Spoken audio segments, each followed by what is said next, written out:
Hey guys, it's Goosebumps Completionist, and today I'm bringing you another episode review from the television show Creeped Out. This episode comes from season 2. It was written by Robert Butler and directed by Bruce McDonald. And the episode in question is Help. And because there is no physical release of this show, even on bootleg on physical media, I'm going to overlay an image here for reference point for the video.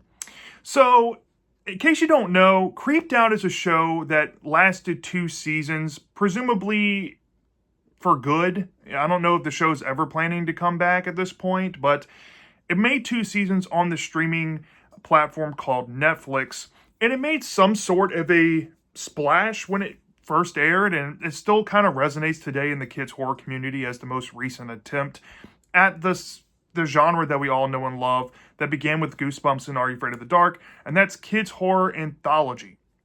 And I have to say, I've actually casually watched all the episodes at this point, so now I'm just kind of going back and making some, review observations with the show, more so than I did when I was just casually watching them. And I have to say, Help reminds me of a pseudo kids horror movie that came out in the late 90s called Smart House. And the appeal to this movie to me always was the idea of a house with AI technology kind of turning against you or becoming horrific. And when I saw that this episode resonated that idea, I was so on board with it. However, as I got to engross myself in this little 24-minute escapade here, I started to realize that the idea wasn't fully well realized here, and I feel like maybe the show took a direction I think they shouldn't have taken. But nonetheless, I still came out enjoying this episode enough to go out of my way to recommend it to you all, especially if you've never seen Creeped Out before. This will give you a good idea of what the show is kind of like. Maybe not as heartfelt or emotional it tries to be in this episode as usual, but a lot of people seem to compare Creeped Out as the kid version of Black Mirror, and these are people that are mostly nose blind to everything else that came before it, or mostly newer generations of kids or teens that never watched Goosebumps or Are You Afraid of the Dark, so they don't know that Creeped Out is more emulating those things than Black Mirror. But I can kind of see the comparisons with the two shows, and this is a good example, especially if you're a fan of Black Mirror and stuff like that on Netflix. Check this out. This is made for kids, essentially, and it would be a kid's version of that. So with that out the way, let's get into the plot overview without giving too much away. So in every Creeped Out episode, there is a reoccurring masked character that appears in the beginning and the ends of the episode. And basically what they're doing is kind of collecting souvenirs from every story, which I think is a really cool concept. And there's like a narrator kind of just starting off the events of the episode, and then it goes into the title card, and then the story begins. So the story starts off with these 2 siblings named Molly and, Crispin. Crispin's the older brother and Molly's the younger sister. And they live in like a normal, unsuspecting house, but at first glance, you're going to notice that there's pretty much what can be modernly attributed to Alexa technology, but here the technology is called Ava, and there's, smart boards all on the walls. There's smart boards on the refrigerators. Everything that you could possibly think of that is associated with the house is linked up to this being called Ava. And Molly, the younger sister, loves to just chat with Ava and ask her to do random things like tell her a joke, make her a snack, unlock the refrigerator, and she's just constant blah, blah, blah, blah, blah, blah, blah about it. While Crispin, he's kind of over the idea of Ava, and now he wants to make friends, but because of his age difference between his younger sister and him, he's also kind of grown apart from his younger sister than meets the eye. Now, the story doesn't spend enough focus on this, but it's apparent that it's a thing in the story very early on. And the parents, they are like one of the first people to ever buy into the Ava technology. So Ava goes back years with the family. And as you'll learn throughout the story, there's some significant history of this technology kind of learning this family, which are called the Deckers in the story, very intently and intimately, let's just say that. But anywho, it's pretty generic how it starts out. Ava wants to go with her parents. Not Ava. Molly wants to go with her parents on this trip for the weekend, And Crispin also wants the same thing because he wants to throw a party and impress his new friend group. And he wants to finally make friends and, not live at home all the time and be lonely. And he's trying to branch out of this mindset of being stuck at home with the coolest house ever kind of thing. Well, it's revealed to him pretty early on that his parents aren't bringing his younger sister Molly with them. And there's this weird neighbor, I guess, HOA neighborhood watch person called Debbie. And Debbie is hawking the family, saying, I can watch the kids while you're gone and make sure everything's okay. And they're like, no, it's okay. Crispin's the man of the house. We're going to leave him in charge and have him watch his younger sister Molly.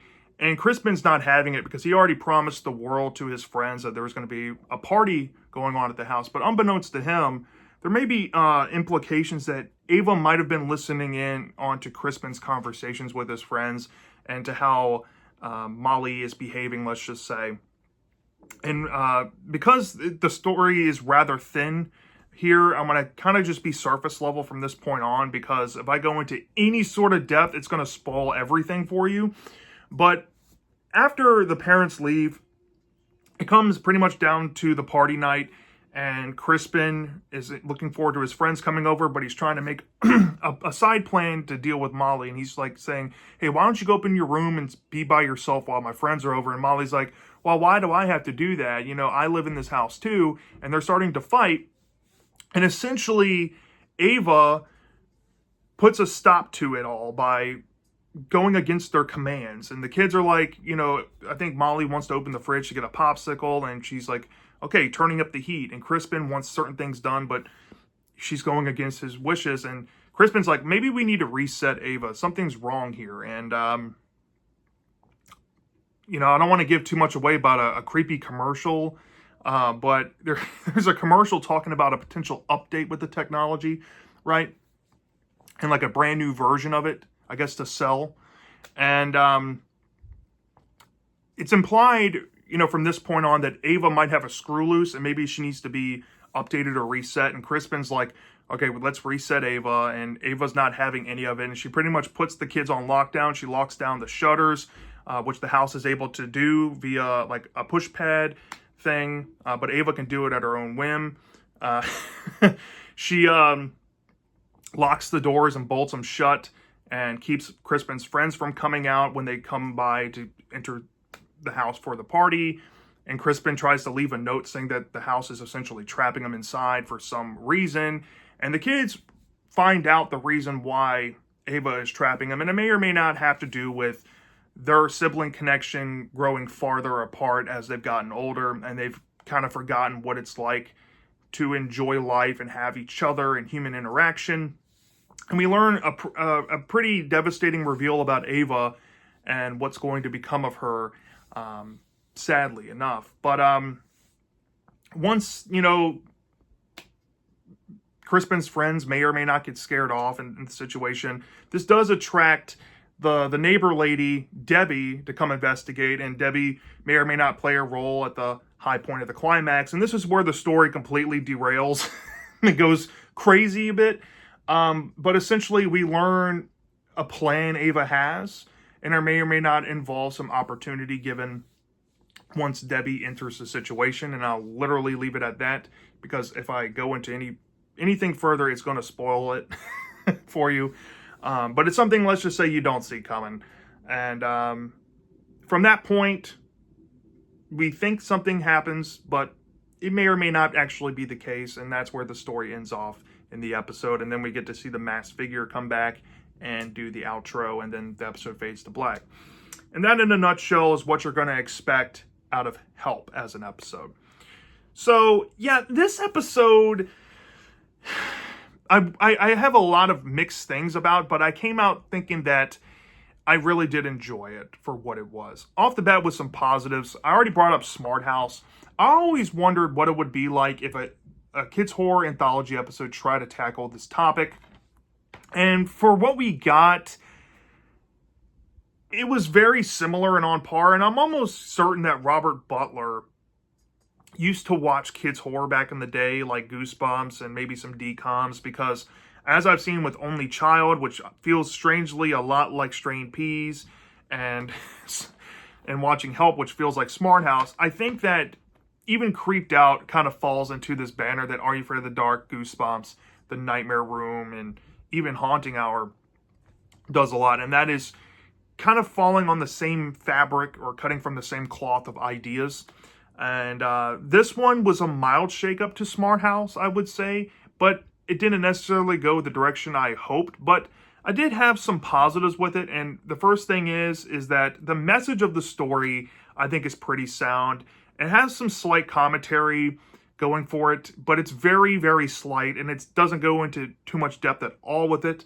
But it is about using technology too frivolously and not enjoying your human side and being upfront with each other and being in the moment.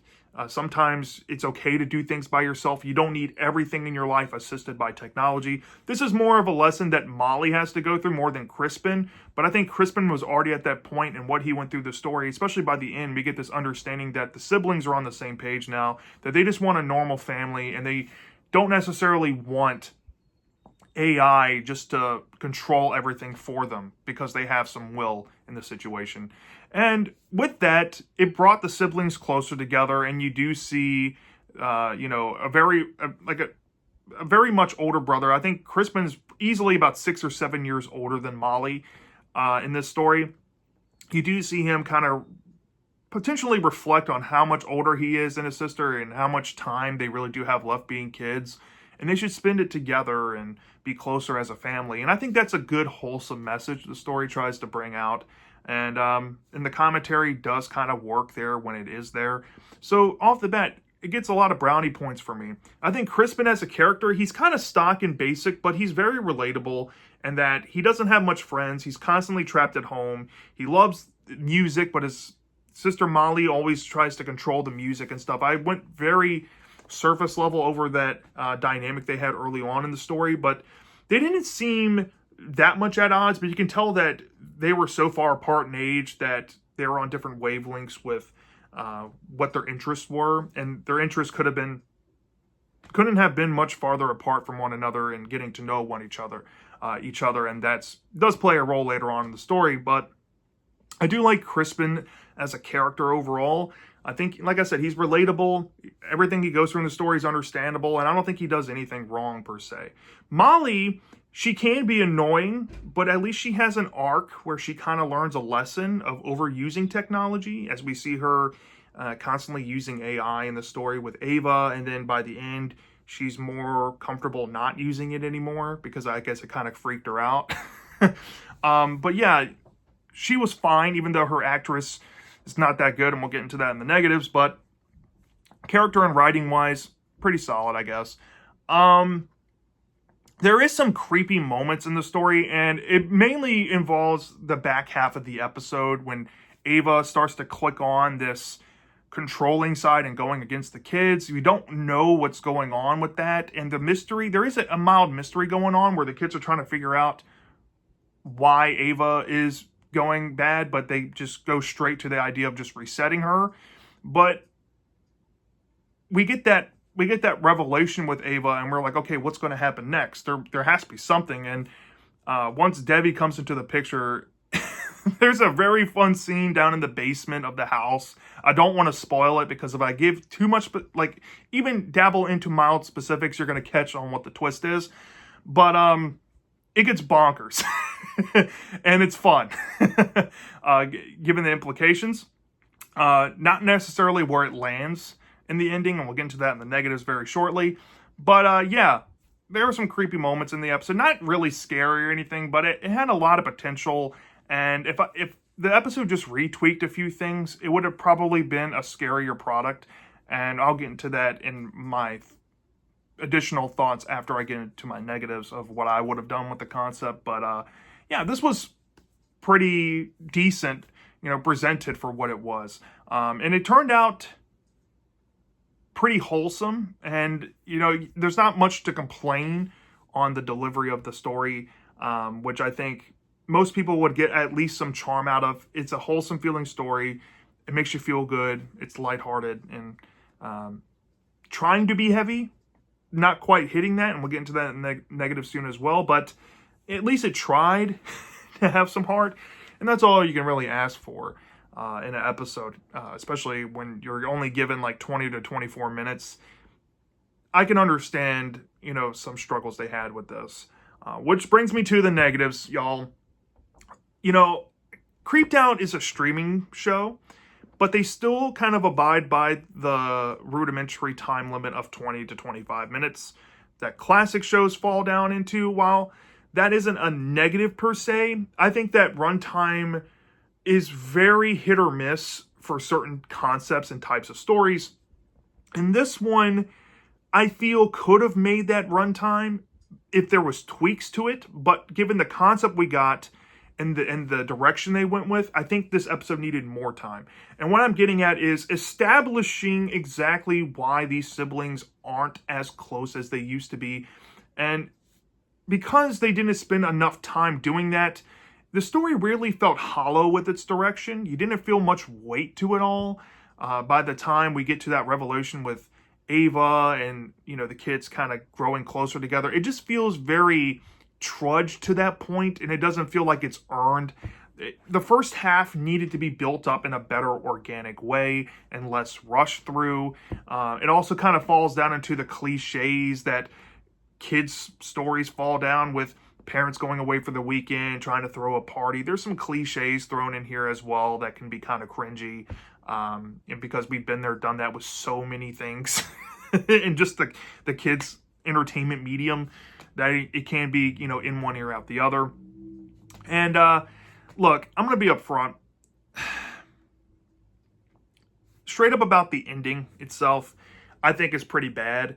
Given everything else we got in the episode, it felt, like I said, it was already hollow, right? And then you get down to the point of the ending, and the ending just is so out there and nonsensical. I don't want to spoil what exactly it is, but it is, yeah. It's a doozy. It's a wowza kind of twist, and it makes no sense logically on how this is going to happen, or how it did happen, but I'll just leave it there. It's very perplexing. Even though you do get some sense and sentiment of what these kids are going through post all these events, which is kind of touching. Yeah, I'm not a fan of that. And going into some performances and missed potential here, Molly's performance is not that good. I mean, she seems like a sweet little girl and all, but her voice is annoying. And good God almighty, does this girl talk a mile a minute when she's doing some dialogue, and you can barely understand what she's saying. I had to put subtitles on. That's how bad it was. And there's a scene where she was supposed to be crying. It's really bad. Her fake crying is terrible. I'm sorry.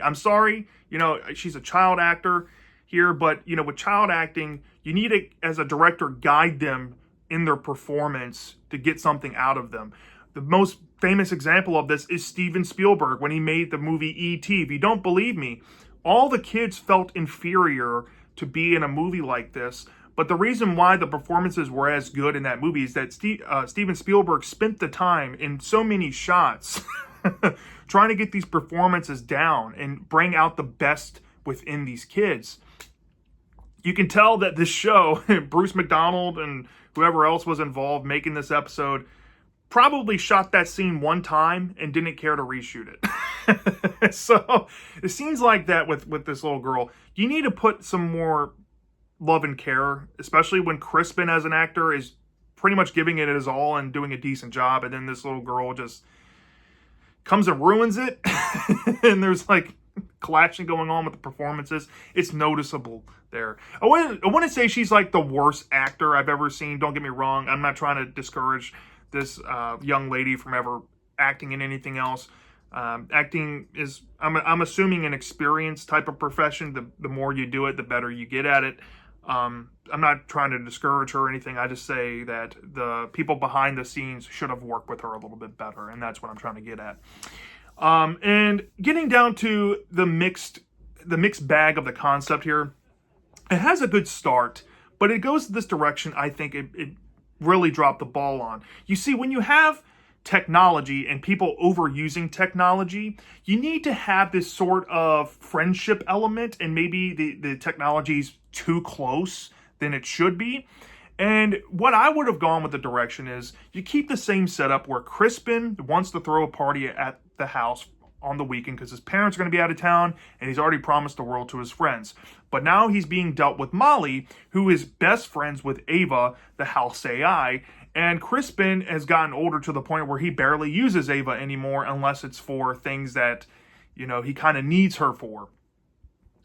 And when his friends come over for the party, he tries to shoo Molly away, and Ava just tries to stick up for Molly, and Crispin's caught off guard, and he's like, you know what, Ava, why don't you disappear? And Ava's like, know what, I'm going to make you disappear because you don't like me anymore, and Molly's my only friend. So Molly convinces Ava to shut down the house, and because her brother's been a jerk to her all this time and not being close to her, not being her friend anymore, she's willing to kind of throw her brother under the bus and under Ava's torment. And Ava pretty much messes and wreaks havoc on Crispin's quote-unquote party in a scary way. And starts to mess with these kids, and these kids realize that, this is not cool and this situation needs to end, kind of thing. That's the way I would have built up the story. Maybe you could have kept the twist but changed up the tone of it. Like, Ava's gone berserk. She's lost her circuit board, essentially, on Crispin, and does all these mean and horrible things to these kids, but Molly has a change of heart after seeing what happens to her. And, yeah.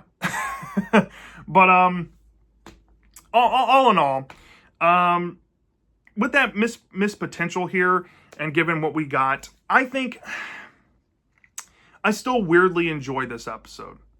Like, sue me, but I really do enjoy this story for what it is.